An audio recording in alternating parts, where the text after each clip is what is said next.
I have a question. I've been thinking about this a little bit. I've been thinking about side characters and just kind of this reality that we love side characters. They're not, and that, I mean, think about your favorite media, your favorite stories. Who's your favorite character? Is it a side character?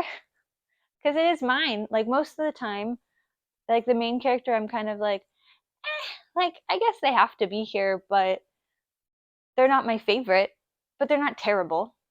When you have a terrible main character, isn't that the worst? Oh my goodness. But side characters, I feel like we care a lot more about the side characters or secondary characters or more distant from the main characters. Like, we care about them a lot more. And I think it's because of several reasons.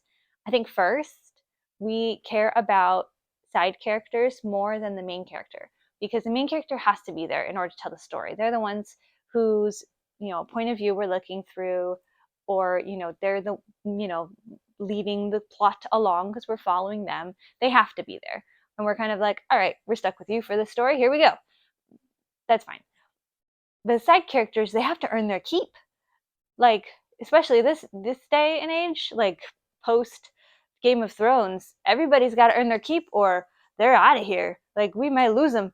So I think we're a lot more invested into these side characters because we want to keep them and we want them to stay around and we want them to keep coming back into these stories to learn a little bit more because they're not the main character. We're not necessarily getting their whole backstory. So we keep wanting these side characters to come back so we can get, a little bit more, a little bit more, a little bit more. And it feels like they are more interesting sometimes than the main character because of that. Because they there's more to know about them because we're getting to know them a lot slower. I think this is a hypothesis, so please let me know if you disagree or if you come up with other ideas, or if you agree, please let me know. um, this is just something I've been thinking about so much recently. um, I think a second thing, and I brought this up in one of our very first podcasts on our little channel. Hi, I don't know if I've introduced myself yet. I'm Anna. I'm one half of the He Reads She, I can't even say it right, the He Reads She Writes channel. Welcome to the channel.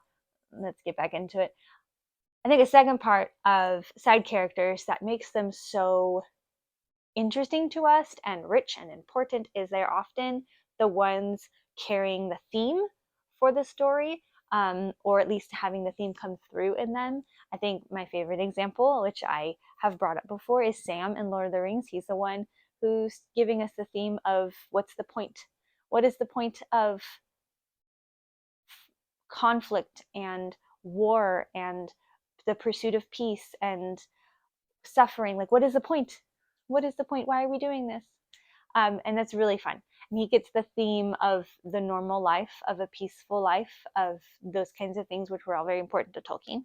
And I think just other side characters too that are really, really important. I think side character that really plays a theme is, maybe this is a little bit harsh, but Uncle Ben in Spider-Man. Uncle Ben is a side character who's not there for very long, but he is the crux of why Spider-Man does what Spider-Man does. And I would argue so is Aunt May. If there's probably a story out there where Spider-Man is alone and he's not a hero. If Spider-Man doesn't have somebody to fight for, he's not the hero. He needs his side characters. That's just, maybe that's maybe that's a discussion for another video, not for this one. But I think the main characters are the ones who are carrying the theme of the story oftentimes, and also are the motivations for our main characters. I think, Harry Potter is a very boring show, or a very boring book, without Ron and Hermione giving Harry the reason to keep going and to keep doing things and to, ultimate, like, just all of why Harry does what he does it for others. If there's no others, there's no point. There's very much of the time, not just in Harry Potter, but in many stories, if there are no other characters involved, or this main character doesn't have any sidekicks or friends or family or whatever, like, whatever they're doing doesn't matter. And I think that's why we love side characters so very much. And I think no side character is pointless and useless. That is maybe a hot take, that there's no pointless side characters, there's no pointless, extra characters.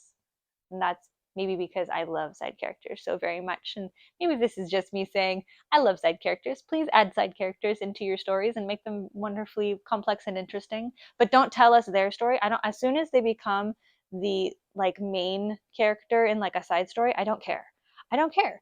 I want them to be the side character because I care about them more if they're the side character than if they're the main character. I think right now that's what I love. Nightcrawler in X-Men. He's so interesting. And then I heard someone say that, oh, there's X-Men, there's a Nightcrawler comics. I was like, I don't care. I don't want to read that.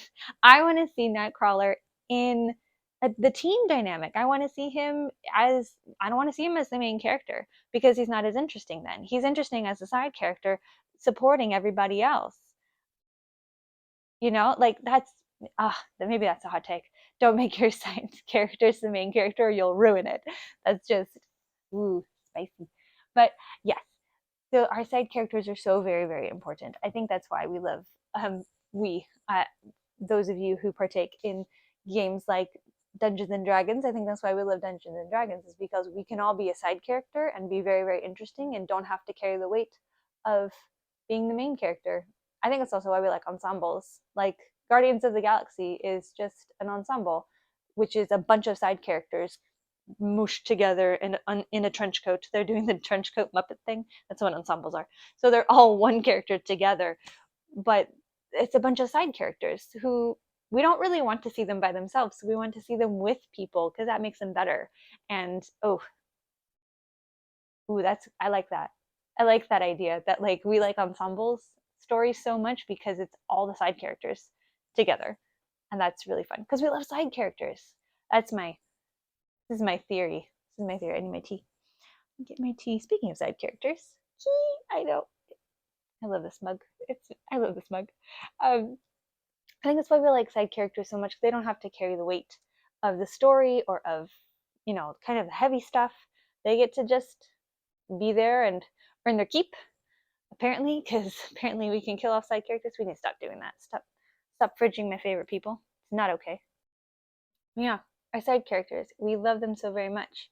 We want them to stay side characters so that they can stay. Because I mean, think about it. Like, we love Samwise Gamgee, but we don't want a whole story about Sam. Like that takes all the fun out of it. Like Sam and Mary and Pippin, they're interesting because they're not the main character. And if they were the main character, I think they would be wildly less interesting and they couldn't do the things that they do because so much would be weighing on them. To all of the main characterness would be like weighing on them and making them not as fun and not as interesting. And I think that's maybe a warning. Not that anyone's listening to me, but maybe that's a warning, is if, suddenly we've got a spin-off. Or that's warning for spin-offs. Like, I don't know if spin-offs, I think spin-offs don't, I cannot think of an example of a spin-off being really successful. Is there one? Can you think of one? A spin-off that is like super, super successful? Frasier? Ooh, that's a good example. There you go, proving me wrong. Frasier. Okay, we got one. Anybody else think of examples of spin-offs that are as successful or more successful than their predecessor? That's really interesting because that'll totally thwart everything I've been saying. And I'm really excited about that. Oh, I'm really excited about that. Prove me wrong. Spin-offs that are better than the original. I want to know because that is, I mean, my whole theory for this video is that side characters need to stay side characters because that's what makes them interesting, is not being the main character. And a good spin-off, I cannot think of a good spin-off at the moment. So a good spin-off would be proof that I'm wrong. So let me know. Because all I can think of is bad spin-offs. And maybe I just haven't seen enough spin-offs, but maybe that's just me. Maybe I'm just not interested. I'm just not interested in my side character being not a side character. Maybe that's a personal problem that I need to get over. I don't know. But if you like this kind of content where we just chat about stories and what makes a good story, what makes good characters, and all those kinds of things, please subscribe, like this video if you would please. This is He Reads, She Writes channel. I'm Anna. I'm half the equation to this channel, and I'll see you next time. Bye.